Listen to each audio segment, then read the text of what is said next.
Homiladorlik davridagi qo'rquvlar.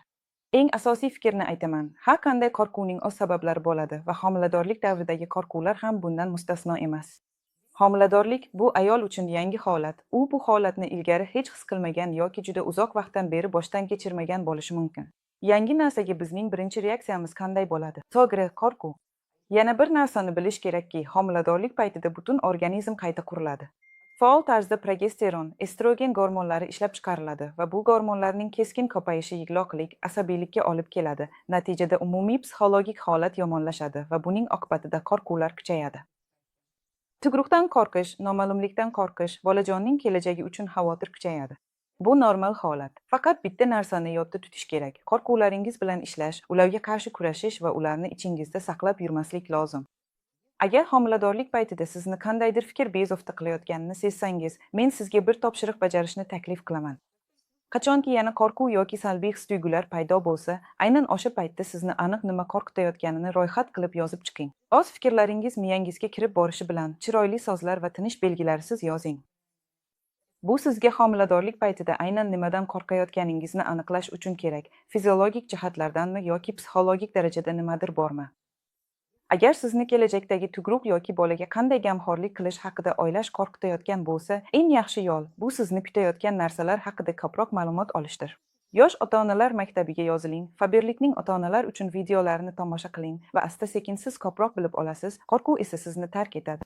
Shifokorlar, akusherlar bilan ko'proq muloqot qiling, tug'ruq haqida savollar bering. Kelajak hayotingiz va bolangiz bilan qanday bo'lishini hamkoringiz bilan muhokama qiling. Bular sizga qo'rquvingizni qabul qilishga, nimadan xavotir olayotganingizni o'rganishga yordam beradi.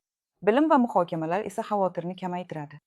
Agar sizning qo'rquvlaringiz psixologiyaga oid bo'lsa, masalan, kelajakda bolangiz bilan hayot sizni qo'rqitayotgan bo'lsa yoki siz uddalay olmasligingizdan, yomon ona bo'lishingizdan qo'rqayotgan bo'lsangiz, men sizga perinatal psixologga murojaat qilishni tavsiya qilaman. Xulosa qilib aytaman, mutaxassis sifatida men qo'rquvlar bilan kurashishda 5 ta oltin qadamni ajratib ko'rsatgan bo'lardim. Birinchisi, qo'rquvingiz qaysi turga mansub ekanini aniqlang, fiziologikmi yoki psixologikmi. Ya'ni, qorong'u xonada filni topish uchun chiroqni yoqish kerak, shunda u o'zi topiladi.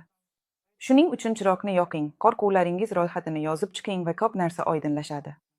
Ikkinchisi, tashvish sababini aniqlaganingiz zahoti uni o'rganishni boshlang. Tug'ruqdan qo'rqyapsizmi? Kurslarni ko'rib chiqing. Eringiz bilan ajrashish ehtimoli qo'rqityaptimi? Qo'rquvingizni xotirjamlik bilan ayting, birga yechim izlang. Bolaning sog'ligi uchun xavotirdamisiz? Shifokorlardan batafsil so'rab, sog'lom bola tudish va uni to'g'ri ko'tarish uchun hayot tarzingizni qanday o'zgartirish mumkinligini bilib oling. Uchinchidan, barcha ma'lumotlarni faqat professional manbalardan oling. Afsuski, hozir biz axborotga haddan tashqari toyinganmiz. Shuning uchun forumlarni o'qish va savollaringizga javob izlab televizor ko'rish eng yaxshi fikr emas, chunki bu ma'lumotlar ishonchsiz bo'lishi mumkin. To'rtinchisi, yoqimsiz suhbatlar va boshqalarning hikoyalaridan qoching yoki ulardan to'g'ridan-to'g'ri chetlaning. Shunda qo'rquvlarning bir qismi o'z-o'zidan yo'qoladi. Beshinchisi, o'zingizga ko'proq hissiy zavq bag'ishlang. Yoqqan odamlar bilan muloqot qilish, chiroyli filmlarni tomosha qilish, sevimli musiqalarni tinglash, kitob o'qish, sayr qilish, sayohat qilish, sevimli mashg'ulotlar bilan shug'ullanish, ish va dam olish tartibiga rioya qilish. Zavq xavotir va bezovtalikni siqib chiqaradi. Iltimos, esda tuting, biz muammolarni ular paydo bo'lishi bilan va ketma-ketlikda hal qilamiz. Masalan, avval homiladorlik bilan bog'liq qo'rquvlar, keyin esa tug'ruq bilan bog'liq qo'rquvlar. Xavotir olmang, hammasiga vaqt topasiz.